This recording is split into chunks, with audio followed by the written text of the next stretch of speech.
चलिए आगे बढ़ते हैं और देखते हैं कि फ्रिक्शन क्या है। फ्रिक्शन को समझने के लिए मैं एक डायग्राम ले रहा हूं जिसकी मदद से हम लोग आसानी से फ्रिक्शन को समझ पाएंगे।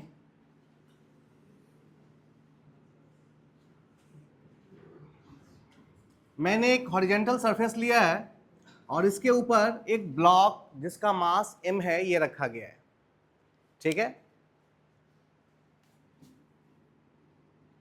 इसके ऊपर एक फोर्स F लग रहा है। इस F को हम टेंजेंशियल फोर्स कहते हैं। F क्या है यहां पे?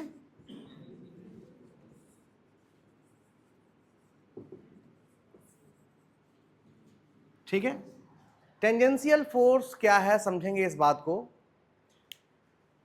ये जो प्लेन है जहां पर ब्लॉक और suppose this is a table, ये क्या है हमारा टेबल, ब्लॉक ये हमारा ब्लॉक है और ये हमारे टेबल, इन दोनों का सरफेस जिस प्लेन में है हम सब कुछ इस प्लेन के रिस्पेक्ट में देखते हैं, क्योंकि फ्रिक्शन हमें हमेशा कांटेक्ट सरफेस के पास ही देखने के लिए मिलता है।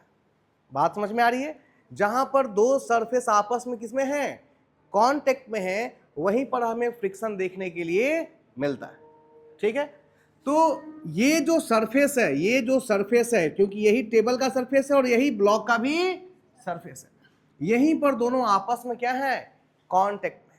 अगर इस प्लेन को अगर आप देखें तो इस प्लेन के रिस्पेक्ट में ये फोर्स कितना एंगल बना रहा है, 0 डिग्री।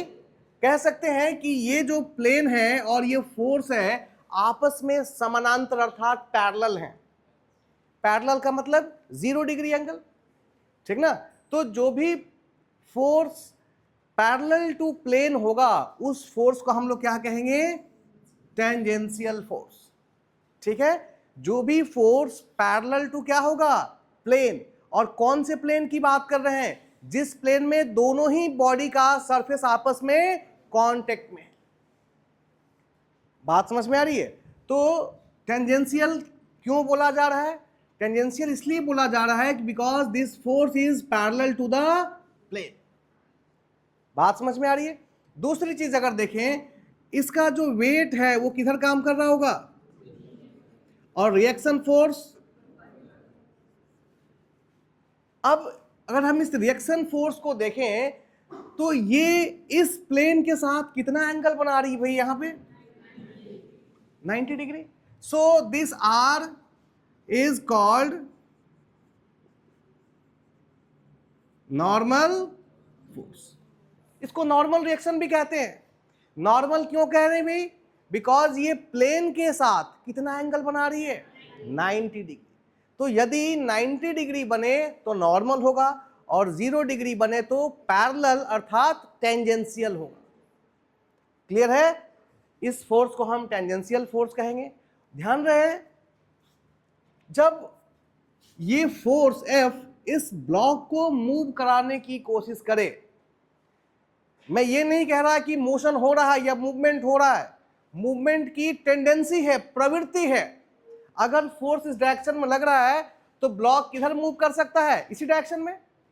जो जब भी टेंडेंसी जो होगी, मोशन की जो टेंडेंसी होगी या मूवमेंट की जो टेंडेंसी होगी, उसको हमेशा एक कोई ना कोई फोर्स क्या करेगा, अपोज करता है। किसको अपोज करता है भाई, या तो मोशन को अपोज करता है या फिर टेंडेंसी ऑफ मोशन को अपोज करता है। टेंडेंसी का मतलब होता है प्रवृत्ति। ये मोशन नहीं भी कर रहा है बट फिर भी इसकी इच्छा किधर मोशन करने की है, इस डायरेक्शन में। इसको कोई ना कोई हमेशा अपोज करेगा, कोई फोर्स हमेशा अपोज करेगा। और वो फोर्स कहां डेवलप होता है भाई, बिटवीन द कॉन्टेक्ट सरफेस। ये जो फोर्स है जो हमेशा मोशन को अपोज करता है या मोशन की टेंडेंसी को अपोज करता है, इसी फोर्स को हम क्या कहते हैं, फोर्स ऑफ फ्रिक्शन या सिंपली फ्रिक्शन कहते हैं।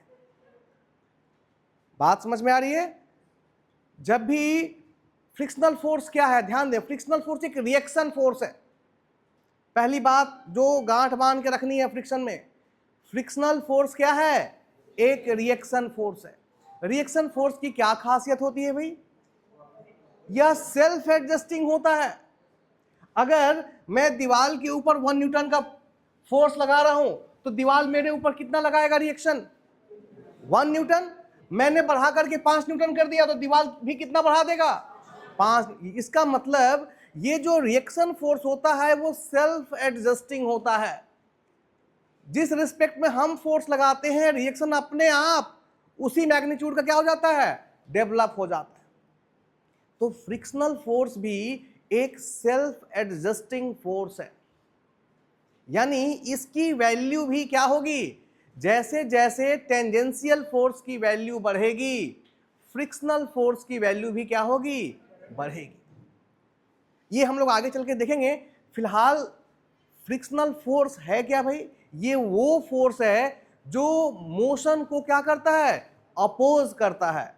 ठीक ना? अपोज करने का मतलब विरोध करना, या फिर मोशन की प्रवृत्ति का विरोध करता है, टेंडेंसी ऑफ मोशन को अपोज करता है। ठीक ना? ऐसे फोर्स, अच्छा ये फोर्स कहां डेवलप होता है भाई? बिटवीन टू कॉन्टेक्ट सरफेसेस, जहां पर दो बॉडी के कॉन्टेक्ट सरफेस आपस में कॉन्टेक्ट में आ रहे हैं, दो सरफेस कॉन्टेक्ट में आ रहे हैं, इन्हीं सरफेस के बीच में क्या डेवलप होता है? एक अपोजिंग फोर्स डेवलप होता है जो कहीं ना कहीं मोशन को क्या करता है? अपोज करता है।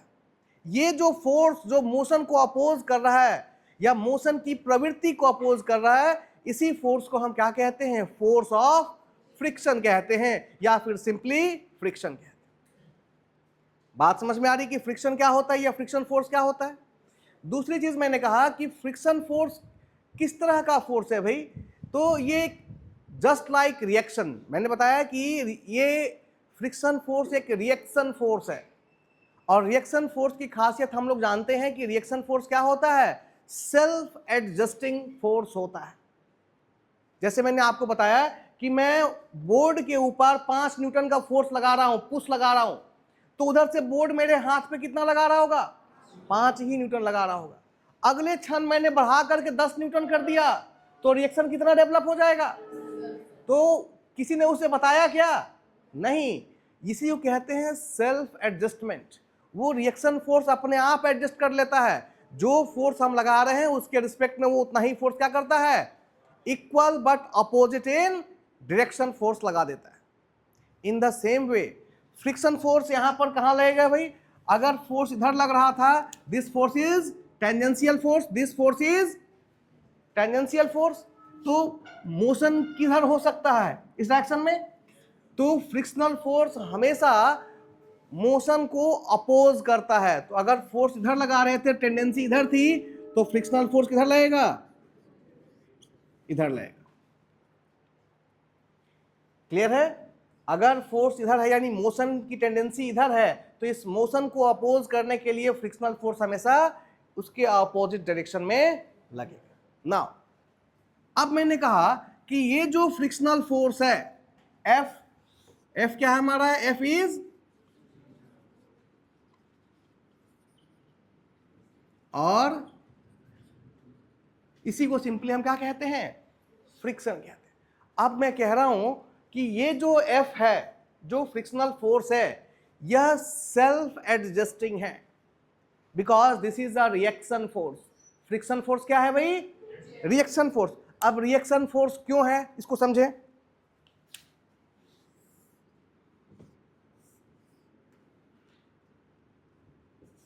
एक बॉडी है जो जिसका मास m है ब्लॉक का, और इस सरफेस के ऊपर रखा हुआ है, स्टेशनरी है, कोई फोर्स नहीं लग रहा है। कितना फ्रिक्शन फोर्स डेवलप होगा भाई यहां?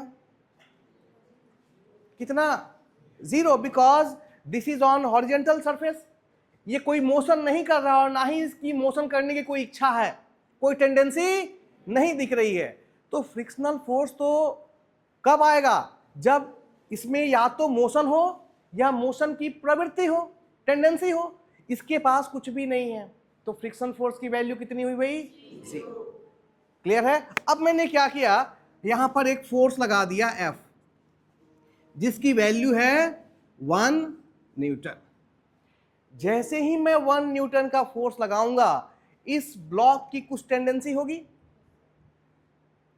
मोशन भले ना हो, सपोज इसकी क्षमता 10 न्यूटन की है, ये ब्लॉक यहां से कब हिलेगा, जब कितनी वैल्यू आ जाए, 10 न्यूटन। लेकिन मैंने शुरुआत में फोर्स कितना लगाया, 1 न्यूटन। तो मोशन तो नहीं होगा, बट प्रवृत्ति जरूर हो जाएगी, टेंडेंसी डेवलप हो जाएगी, किधर जाने की, फोर्स की दिशा में। तुरंत जैसे ही 1 न्यूटन में लगाऊंगा, 1 न्यूटन का क्या डेवलप हो जाएगा, फ्रिक्शनल फोर्स डेवलप हो जाएगा यहां पे। इसकी वैल्यू भी कितनी हो जाएगी, 1 न्यूटन। बात समझ में आ रही है। अगर हमने 1 न्यूटन फोर्स लगाया तो फ्रिक्शनल फोर्स डेवलप होगा और उसका मैग्नीट्यूड कितना होगा। अगर मैं इसको 0 कर दूं तो फ्रिक्शनल फोर्स भी कितना हो जाएगा, 0। This is called self adjusting. Reaction का यही तो नेचर है, आप जो एक्शन करेंगे उसके रिस्पेक्ट में क्या डेवलप होगा, रिएक्शन डेवलप होगा। बात समझ में आ रही है। अब मैंने इसको कितना कर दिया, जैसे ही मैं 2 न्यूटन करूंगा, फ्रिक्शनल फोर्स की वैल्यू अपने आप कितनी हो जाएगी, 2 न्यूटन हो जाएगी। अगर मैं इसे 5 न्यूटन करूं तो ये भी बढ़ के कितना हो जाएगा, 5। This is called self adjustment. Frictional force का जो मैग्नीट्यूड है वो किस पे निर्भर करेगा, टेंजेंशियल फोर्स के मैग्नीट्यूड पे।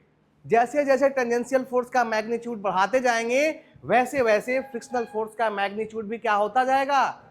और हमने बताया है कि 10 न्यूटन वो वैल्यू है कि जैसे ही हम यहां 10 न्यूटन लगाएंगे, वैसे ये बॉडी इस डायरेक्शन में क्या हो जाएगी, मूव करने या मूव कर नहीं जाएगी, मूव करने के कंडीशन में आ जाएगी। यानी जैसे ही 10.1 होगा, बॉडी क्या कर जाएगी, यानी 1 न्यूटन से लेकर के 10 न्यूटन तक बॉडी रेस्ट में ही रहेगी। 1 न्यूटन का फोर्स लगाऊं तो भी बॉडी रेस्ट में है, और 10 न्यूटन का फोर्स लगाऊं तो भी बॉडी किसमें है, रेस्ट में है। लेकिन 10 न्यूटन वो मैक्सिमम वैल्यू है जो ये बॉडी क्या कर सकती है, अपोज कर सकती है। जैसे ही 10.1 होगा, बॉडी क्या कर देगी, मूवमेंट दोनों सरफेस के बीच रिलेटिव मोशन क्या हो जाएगा, स्टार्ट हो जाएगा। बात समझ में आ रही है।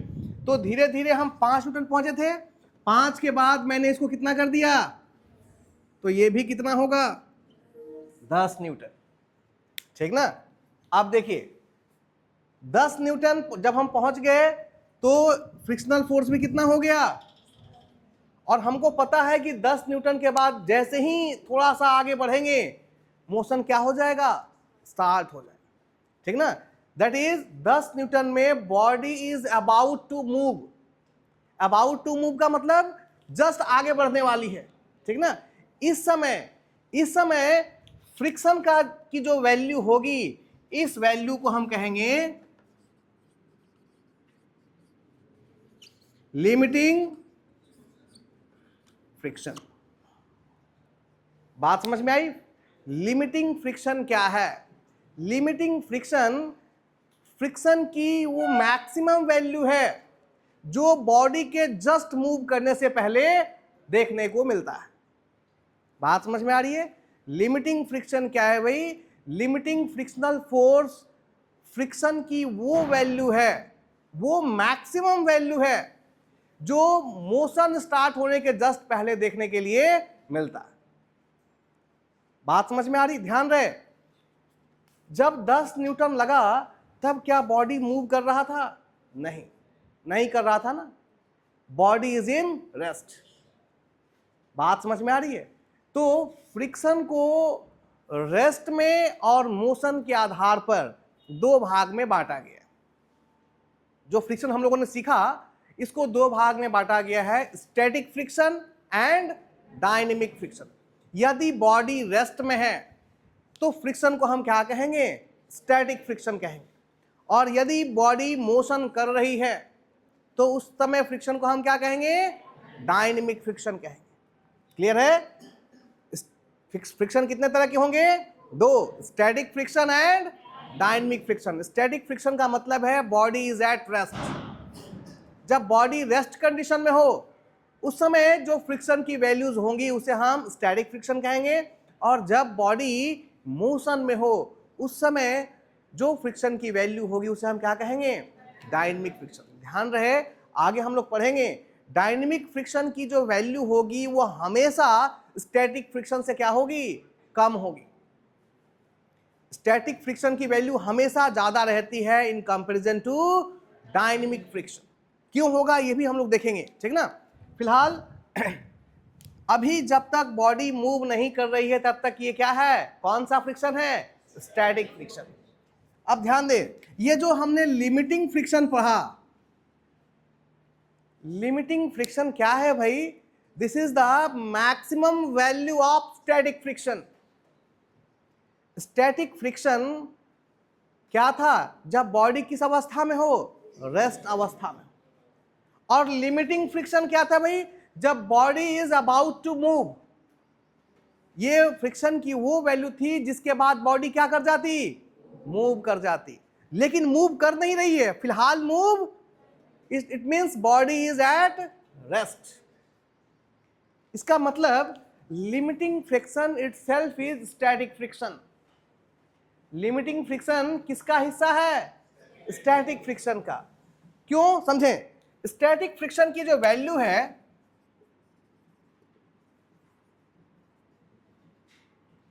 ये 0 से लेकर के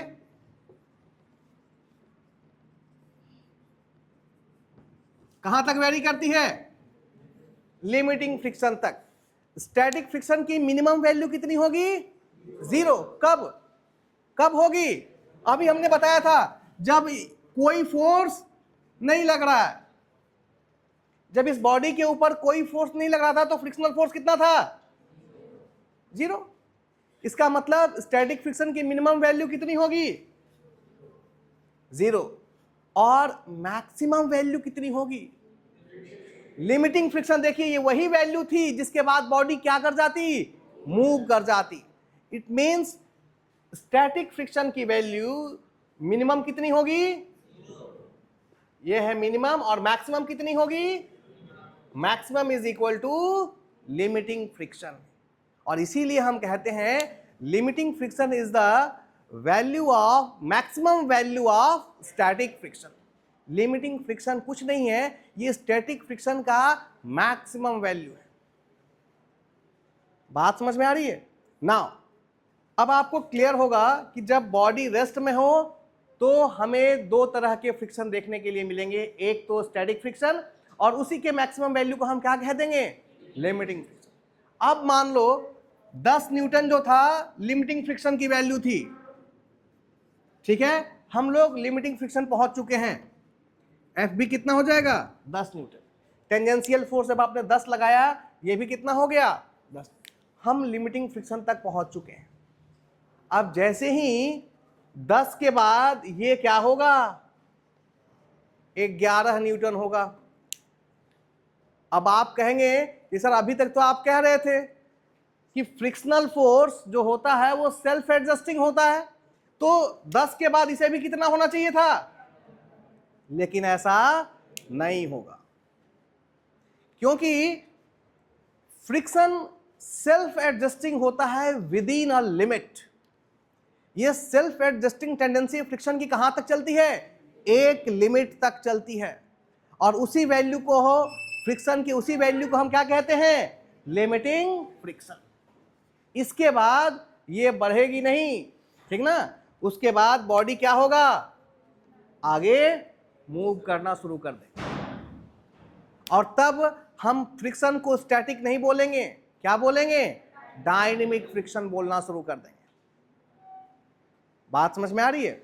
अब डायनेमिक फ्रिक्शन के बाद कितना भी वेलोसिटी बढ़ता रहे वो पूरा का पूरा सिस्टम किस कैटेगरी में आएगा? डायनेमिक।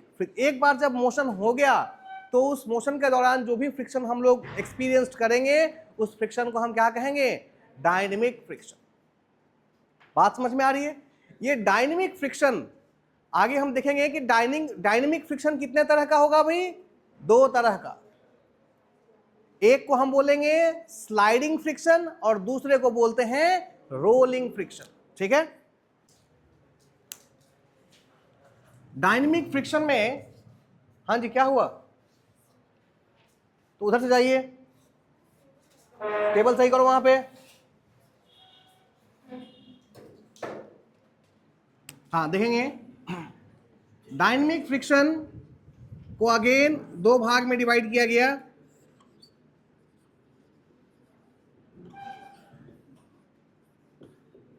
स्लाइडिंग फ्रिक्शन एंड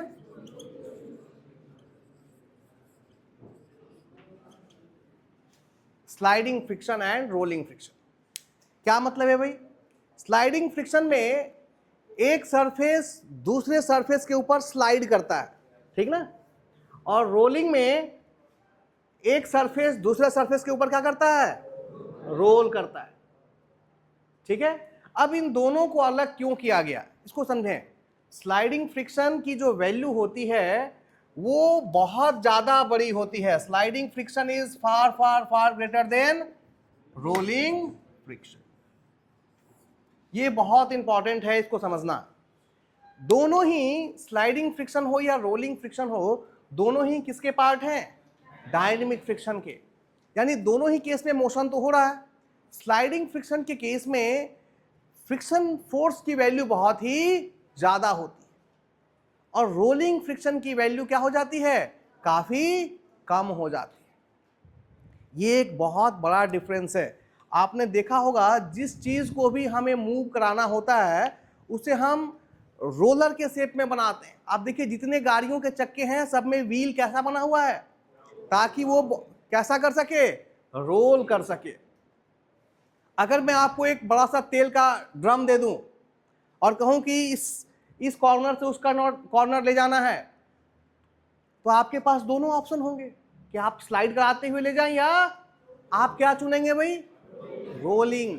क्योंकि जब आप रोलिंग चुनेंगे तो ड्रम आसानी से रोल करता हुआ एक जगह से दूसरी जगह चला जाएगा। जबकि उसी ड्रम को अगर स्लाइड करा के देता हूं तो फिर फोर्स क्या लगानी पड़ेगी? ज्यादा लगानी पड़ेगी। बॉडी तो सेम चीज है, सेम बॉडी है, बट स्लाइडिंग में हमें जो टेंजेंशियल फोर्स लगानी पड़ती है उसकी वैल्यू क्या हो जाती है? बहुत बढ़ जाती है। क्लियर है? तो इस चीज का हमें ध्यान रखना होता है।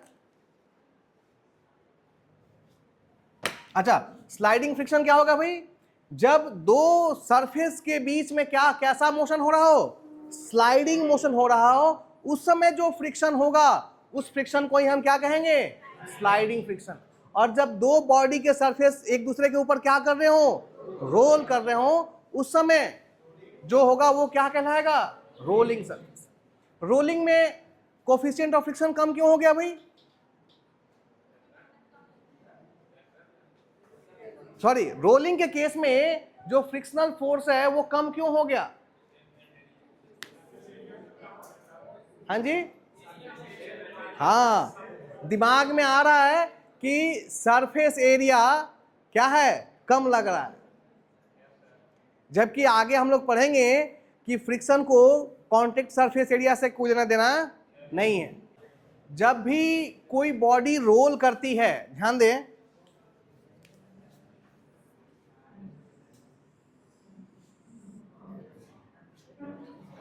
एक व्हील, ध्यान दें, ये है हमारा रोड और ये है हमारा व्हील।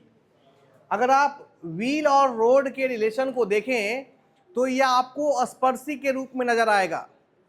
सर्कल के ऊपर एक स्पर्शी, टेंजेंट, ठीक ना? This is the tangent of the circle. Clear है?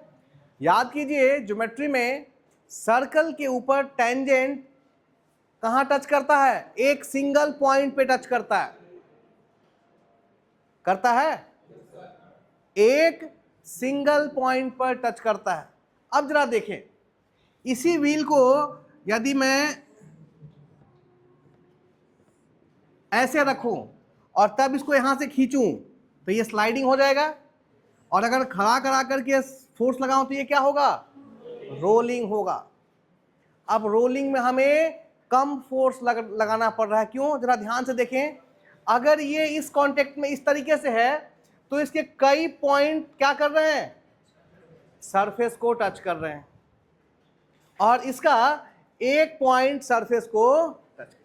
अब हमारे दिमाग में क्या आएगा भाई कि इस ये कई जगहों पे टच कर रहा है, इसलिए इसका फ्रिक्शन क्या है, ज्यादा है। और यहां पर चूंकि एक पॉइंट पे काम कर रहा है इसलिए कम। बट ये कॉन्सेप्ट बिल्कुल गलत है, क्योंकि फ्रिक्शनल फोर्स की वैल्यू एरिया ऑफ कांटेक्ट पे निर्भर नहीं करती। बात समझ में आ रही है? क्यों नहीं करती भाई, क्यों नहीं करती? हाँ, मास नहीं, वेट डिस्ट्रीब्यूट हो जाएगा। मास डिस्ट्रीब्यूट नहीं होगा, क्या हो जाएगा, वेट डिस्ट्रीब्यूट हो जाएगा। सपोज करो ये डस्टर है, 10 kg का वेट है, ठीक ना, और मैं इसको पूरे इस सरफेस पे रख रहा हूं, तो इसका 10 kg वेट पूरे सरफेस पे डिस्ट्रीब्यूट हुआ जो जो इसके कांटेक्ट में है। बात समझ में आ रही है? तो प्रेशर कितना डेवलप हुआ, प्रेशर क्या होता है, फोर्स पर यूनिट एरिया, ठीक ना। अगर एरिया ज्यादा हो गया तो अल्टीमेटली प्रेशर क्या हो जाएगा, कम हो जाएगा। अब जरा देखो, अब मैं इसको सिर्फ एक पॉइंट पे से टच करा रहा हूं, ठीक ना। अब क्या होगा, वेट अभी भी कितना है, 10 kg, बट एरिया क्या हो गया, अल्टीमेटली क्या होगा, प्रेशर क्या हो जाएगा, बढ़ जाएगा।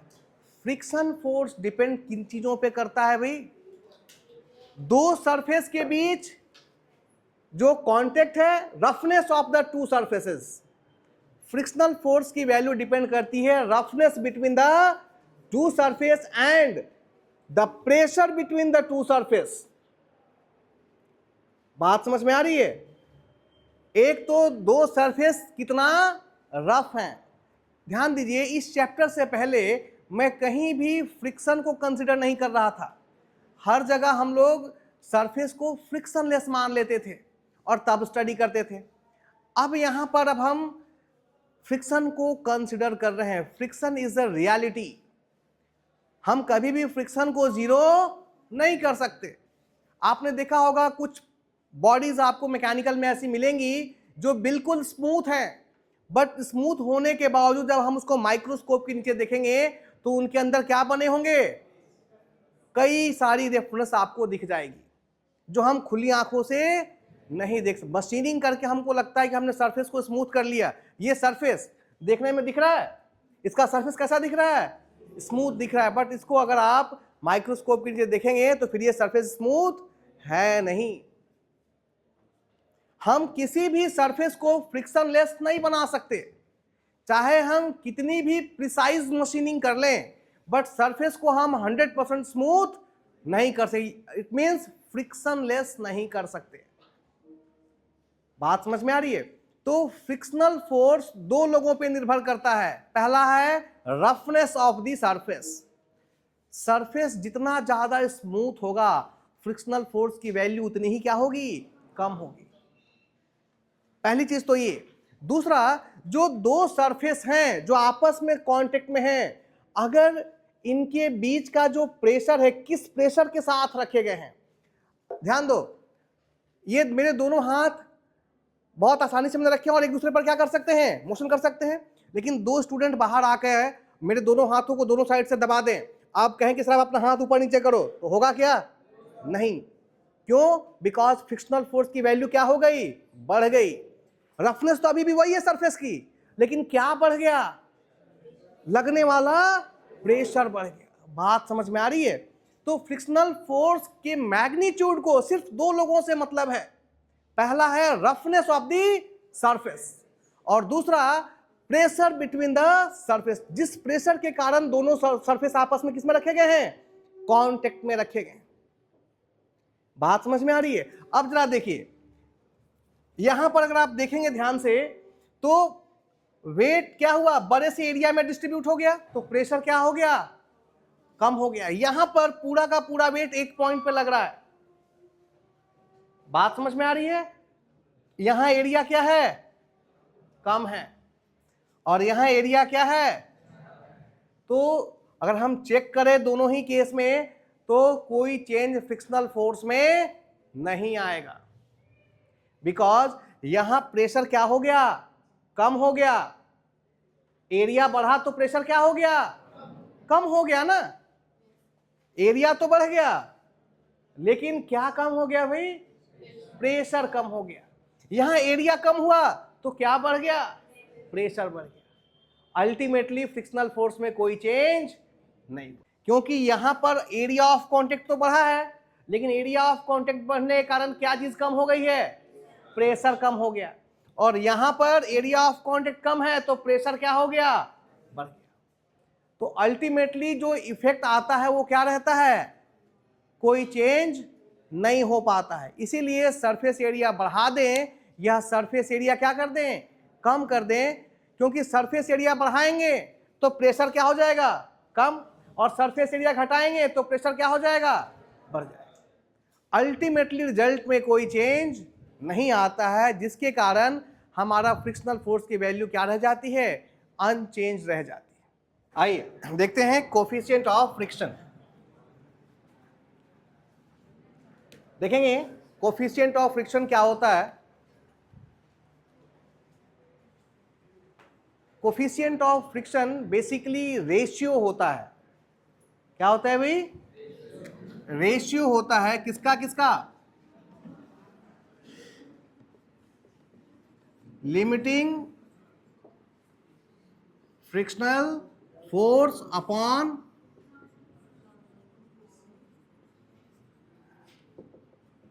Normal reaction. ध्यान दें, इसका कोई मैथमेटिकल एविडेंस आपको नहीं मिलेगा। एक्सपेरिमेंटली ये चीज देखा गया कि बिटवीन टू कॉन्टेक्ट सरफेसेस, दो कॉन्टेक्ट सरफेसेस के बीच जो लिमिटिंग फ्रिक्शनल फोर्स और नॉर्मल रिएक्शन का रेशियो है वो हमेशा क्या रहता है? एक कांस्टेंट रहता है। बात समझ में आ रही है? एक्सपेरिमेंटली ये देखा गया कि दो कॉन्टेक्ट सरफेसेस के बीच में लिमिटिंग फ्रिक्शनल फोर्स, फिर से ध्यान दीजिए मैं क्या लिख रहा हूं? लिमिटिंग, यानी ये फ्रिक्शनल फोर्स की मैक्सिमम वैल्यू है, ठीक ना? लिमिटिंग फ्रिक्शनल फोर्स और नॉर्मल रिएक्शन का जो रेशियो है वो सदैव क्या रहता है? एक कांस्टेंट रहता है, और इसी कांस्टेंट को क्या नाम दिया गया? कोफिशिएंट ऑफ फ्रिक्शन नाम दिया। बात समझ में आ रही है? अब लिमिटिंग फ्रिक्शनल फोर्स और नॉर्मल रिएक्शन को समझें, ध्यान दें। अगर इसका मास m है तो नीचे कौन काम करेगा? mg। ऊपर की तरफ नॉर्मल रिएक्शन, यहां पर एक फोर्स लग रहा है F, तो टेंडेंसी मोशन की सपोज इधर है तो फ्रिक्शनल फोर्स किधर लगेगा? इस डायरेक्शन। तो ये F that is mu is equal to limiting frictional force का मतलब ये क्या हो जाएगा? F अपॉन क्या? R। इस रेशियो को ही हम लोगों ने क्या कहा? कोफिशिएंट ऑफ फ्रिक्शन का। बात समझ में आ रही? ध्यान दे, ये कहीं से प्रूफ नहीं किया जा सकता, बिकॉज ये चीज कैसे दिखी है? एक्सपेरिमेंटली ये चीज निकाला गया है कि इनका जो रेशियो है वो सदैव क्या रहता है? कांस्टेंट रहता है, और इसी कांस्टेंट वैल्यू को हम लोगों ने नाम दिया कोफिशिएंट ऑफ फ्रिक्शन। ठीक है, ये देखते हैं लॉज ऑफ फ्रिक्शन क्या है। ध्यान दें, अभी तक हम लोगों ने जिन बातों को पढ़ा वही क्या था? लॉज ऑफ फ्रिक्शन था। जिन चीजों को हम लोगों ने डिस्कस किया, ठीक ना, ये सारी चीजें मिलकर ही क्या बनाती हैं? हमारी लॉज ऑफ फ्रिक्शन। क्या क्या चीजें, किन किन चीजों के बारे में हमने जाना? फर्स्ट पॉइंट, फ्रिक्शनल फोर्स का डायरेक्शन हमेशा ऑपोजिट होता है to the direction of tendency of motion. Motion के ऑपोजिट डायरेक्शन में फ्रिक्शनल फोर्स क्या करता है? कार्य करता है, या फिर मोशन की जो प्रवृत्ति है उसके ऑपोजिट डायरेक्शन में फ्रिक्शनल फोर्स लगता है। ये लॉ ऑफ फ्रिक्शन का पहला नियम है। ठीक है। दूसरा, till limiting value of friction, friction की लिमिटिंग वैल्यू तक फ्रिक्शनल फोर्स का जो मैग्नीट्यूड होता है वो लगातार क्या होता है? इंक्रीज करता है। किसके साथ? With increase in magnitude of tangential force. जैसे कि हम लोगों ने बात किया था, ये है हमारा टेंजेंशियल फोर्स और ये हमारा frictional force till limiting value, यानी maximum value of frictional force. जैसे जैसे ये टेंजेंशियल फोर्स इंक्रीज करता है वैसे वैसे फ्रिक्शनल फोर्स की वैल्यू भी क्या होती है, इंक्रीज करती है। This is also called self adjusting nature. इसी को हम क्या कहते हैं, सेल्फ एडजस्टिंग नेचर। बात समझ में आ रही है? तीसरा पॉइंट, ये सेकंड पॉइंट हो गया। Next third point, coefficient of friction, जो हम लोगों ने पढ़ा। Third point, coefficient of friction क्या कहता है कि बिटवीन टू कॉन्टेक्ट सरफेसेस जो रेशियो होगा लिमिटिंग फ्रिक्शनल फोर्स और नॉर्मल रिएक्शन का, वो सदैव एक कांस्टेंट रहेगा। This is the third rule of law of friction. Fourth point कहता है कि friction depends upon roughness of the surface. Friction किस पे निर्भर करता है भाई, रफनेस। अगर सरफेस ज्यादा रफ होगा तो उनके बीच सरफेस फ्रिक्शन की वैल्यू क्या होगी, ज्यादा, और यदि सरफेस स्मूथ होगा तो फ्रिक्शन की वैल्यू कम होगी। और लास्ट पॉइंट कहता है कि frictional force is independent of contact surface area. ठीक ना, फ्रिक्शनल फोर्स किससे इंडिपेंडेंट होता है, कॉन्टेक्ट सरफेस एरिया से इंडिपेंडेंट होता है, जो हम लोगों ने अभी देखा। क्योंकि अगर हम कॉन्टेक्ट सरफेस एरिया बढ़ाएंगे तो अल्टीमेटली क्या कम हो जाएगा, प्रेशर कम हो जाएगा। ठीक है, तो ये जो 5 पॉइंट हैं ये मिलकर हमारा क्या बनाते हैं, लॉज ऑफ फ्रिक्शन बनाते हैं। तो इसलिए पहले चीजों को बता दी जाती है और बाद में उनको एक पॉइंट्स के रूप में जब हम लिख देते हैं तो वो क्या बन जाता है, हमारा लॉज ऑफ फ्रिक्शन। इसी को कहीं कहीं लॉ ऑफ ड्राई फ्रिक्शन भी कहा जाता है। ठीक ना, हम लोगों के सिलेबस में जो हम लोग पढ़ रहे हैं, हम लोग सिर्फ ड्राई फ्रिक्शन पढ़ते हैं, हम लोग वेट फ्रिक्शन नहीं पढ़ते। ठीक ना, आप कहेंगे सर ये कहां से आ गया, ड्राई और वेट क्या हो गया भाई, फ्रिक्शन ड्राई कैसे हो सकता है, फ्रिक्शन वेट कैसे हो सकता है। आपने देखा है जहां दो पार्ट्स के बीच रिलेटिव मोशन होता है वहां हम ग्रीस लगा देते हैं या लुब्रिकेटिंग ऑयल लगा देते हैं। किस लिए लगाया था भाई, ताकि फ्रिक्शन क्या हो जाए, कम हो। तो जहां पर लुब्रिकेटिंग ऑयल या ग्रीस यूज होता है फ्रिक्शन को कम करने के लिए, उसे हम लोग क्या कहते हैं, वेट फ्रिक्शन कहते हैं। ये हमारे सिलेबस का हिस्सा नहीं है। तो हमारे सिलेबस में हमें सिर्फ क्या पढ़ना है भाई, ड्राई फ्रिक्शन। ठीक ना, समझ में आया वेट क्यों बोला गया, जिन दो सरफेसेस के बीच में फ्रिक्शन हो रहा है वहां पर हम क्या लगाते हैं, लुब्रिकेटिंग ऑयल या ग्रीस लगा देते हैं ताकि फ्रिक्शन की वैल्यू कम हो जाए। बात समझ में आ रही है? एंगल ऑफ फ्रिक्शन को समझने के लिए मैंने फिर से सेम डायग्राम लिया है। अगर आप यहां पर देखें इस डायग्राम में बॉडी का मास mg नीचे काम कर रहा है, एक फोर्स डायरेक्शन में लग रहा है जिसको हम टेंजेंशियल फोर्स कहते हैं। ये नॉर्मल रिएक्शन है और ये हमारा फ्रिक्शनल फोर्स है। ठीक है, अब ध्यान से देखें, यहां पर ये जो फ्रिक्शनल फोर्स है और ये जो नॉर्मल रिएक्शन है, इन दोनों को समझें। ये तो नॉर्मल रिएक्शन है ही, यानी रिएक्शन फोर्स। अभी तक हम लोगों ने सीखा कि फ्रिक्शनल फोर्स भी है क्या, रिएक्शन फोर्स ही है। बात समझ में आ रही है? यहां पर हम देख रहे हैं कि ये जो R है this is the normal reaction, but अभी तक जो हम लोगों ने क्लास में सीखा कि ये जो फ्रिक्शनल फोर्स है ये भी एक तरह का क्या है, रिएक्शन फोर्स ही है। और ऐसा हम लोग क्यों कह रहे हैं, बिकॉज इसका भी नेचर सेल्फ एडजस्टिंग का है।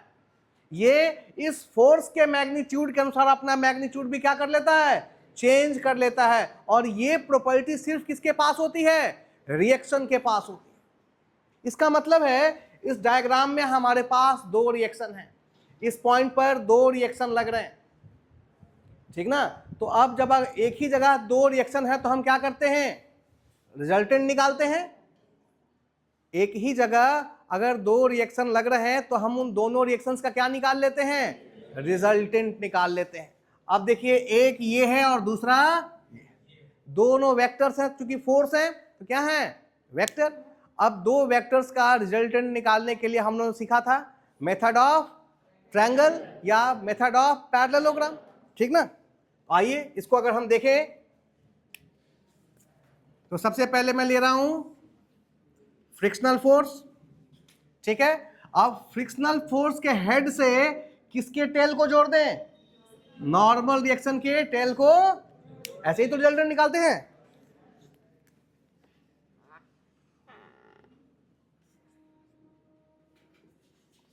ये नॉर्मल रिएक्शन हो गया और ये हमारा फ्रिक्शनल फोर्स हो गया। तो जो क्लोजिंग साइड होगा जो वही हमारा क्या होगा, रिजल्टेंट होगा।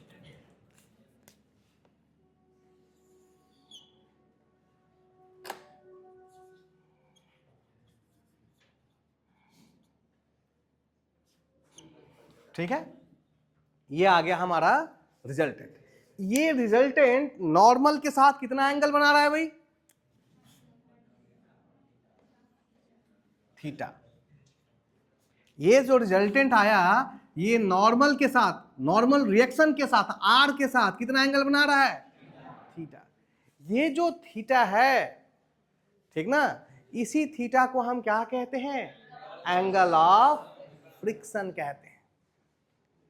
बात समझ में आई।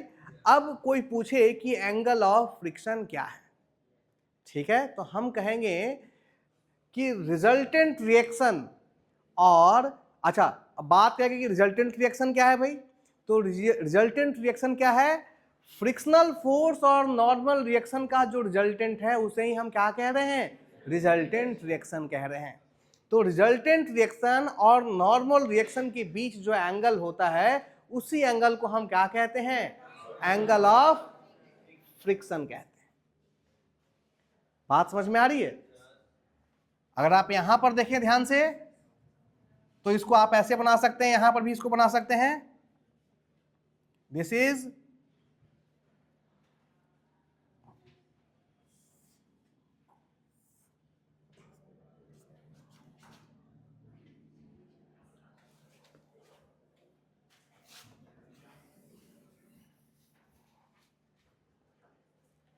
इसको सिंप्लिसिटी के लिए इस फ्रिक्शनल फोर्स को हम कहां शिफ्ट कर देंगे, बात समझ में आ रही है। फोर्स को आप पैरेलली क्या कर सकते हैं, शिफ्ट कर सकते हैं, उससे उस पर कोई फर्क नहीं पड़ता। तो आप इस सिस्टम को समझने के लिए क्या कर सकते हैं भाई, इधर F हो गया, इधर R हो गया और इधर F हो गया और नीचे mg हो गया, ठीक ना। तो आपका नॉर्मल रिएक्शन बीचों बीच जा रहा है, this is your resultant reaction. और ये रिजल्टेंट रिएक्शन किसके साथ एंगल बना है, आर के साथ, ठीक ना। बात समझ में आ रही है। रिजल्टेंट किसके साथ एंगल बनाया भाई, नॉर्मल रिएक्शन के साथ। उसी एंगल को हम क्या कहते हैं, एंगल ऑफ फ्रिक्शन कहते हैं। बात समझ में आ रही है ना।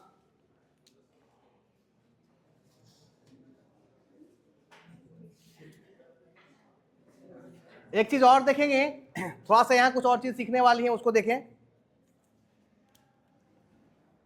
जैसे जैसे आप थीटा की वैल्यू को इंक्रीज करेंगे, यानी एंगल ऑफ फ्रिक्शन को इंक्रीज करेंगे, या यूं कहें फ्रिक्शनल फोर्स को इंक्रीज करेंगे, क्या होगा,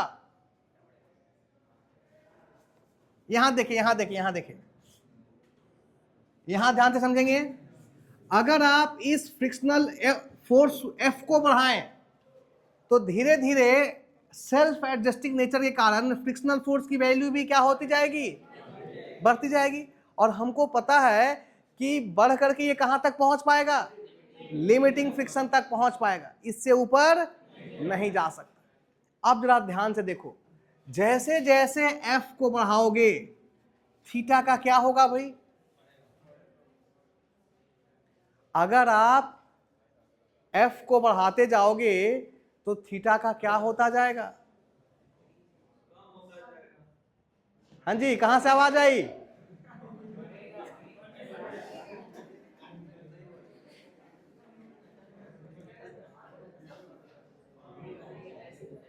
बताइए।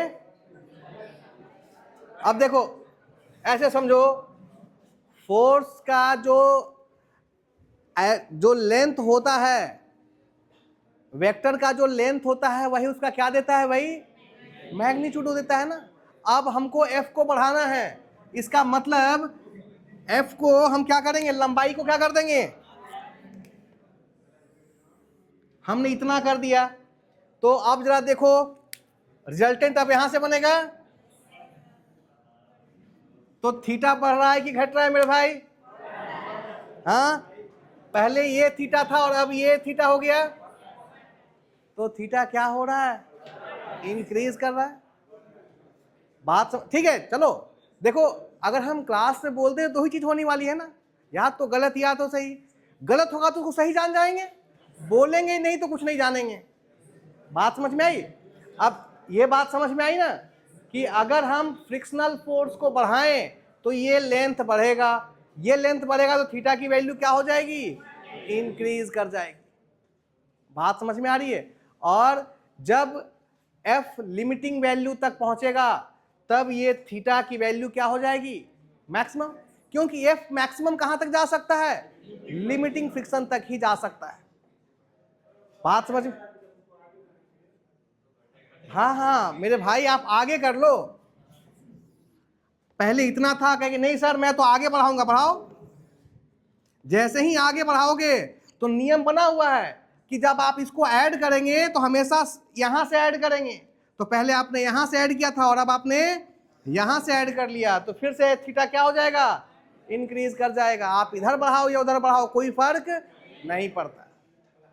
वेक्टर वाली क्लास में एब्सेंट है लग रहा है। थीटा की वैल्यू बढ़ते बढ़ते कहां पहुंच गई? अल्फा। ठीक ना? थीटा की वैल्यू हम बढ़ा रहे थे, और थीटा की वैल्यू नहीं बढ़ा रहे थे, फ्रिक्शनल फोर्स की वैल्यू बढ़ा रहे थे। जब हम फ्रिक्शनल फोर्स की F को बढ़ाते बढ़ाते हम कहां तक पहुंच गए? Limiting value. उस समय थीटा बढ़ते बढ़ते क्या बन गया?